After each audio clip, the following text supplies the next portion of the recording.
All right. I'm Barbara Bromley for the WZBN Garden Report. Today we're in Lawrence Township at the Trenton Farmers Market looking at a lot of the plants that are available for you to put in your garden this weekend. First, you need to decide what you need. Annuals are plants that grow, flower, set seed, and die in 1 year. All of these flats are annual plants here in New Jersey. Things like tomatoes and peppers are annual as well, which means they'll only grow for 1 year. But now that the weather is reliably warm, this is a perfect time to plant any of these. Quite often when you're shopping, you shop for what you like and not necessarily for the conditions that the plant needs. This Vinca rosea, also called Catharanthus rosea or Madagascar periwinkle, is one of my favorite annuals for hot sun. So it actually loves a sunny spot. It likes it as hot as it can get.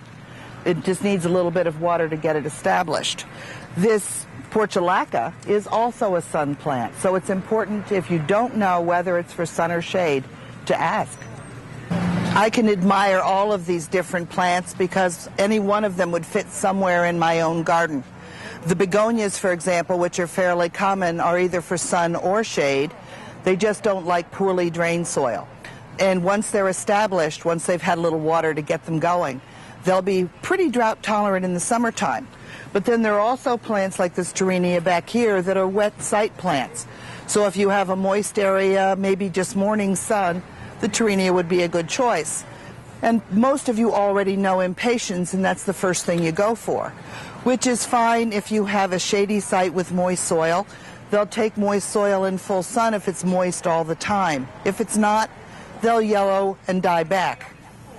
Finally, one of the most popular plants for Memorial Day weekend is annual here, but is perennial in its native locations.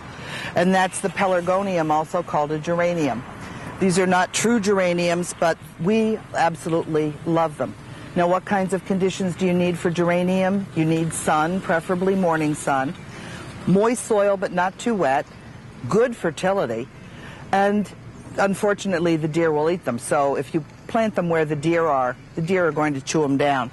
The one wonderful thing about the geraniums these days, there are both seed geraniums and cutting geraniums, and they come in a wide assortment of colors. So get out to your local garden center this weekend and make some purchases. That's this week's Garden Report. I'll see you back here next week.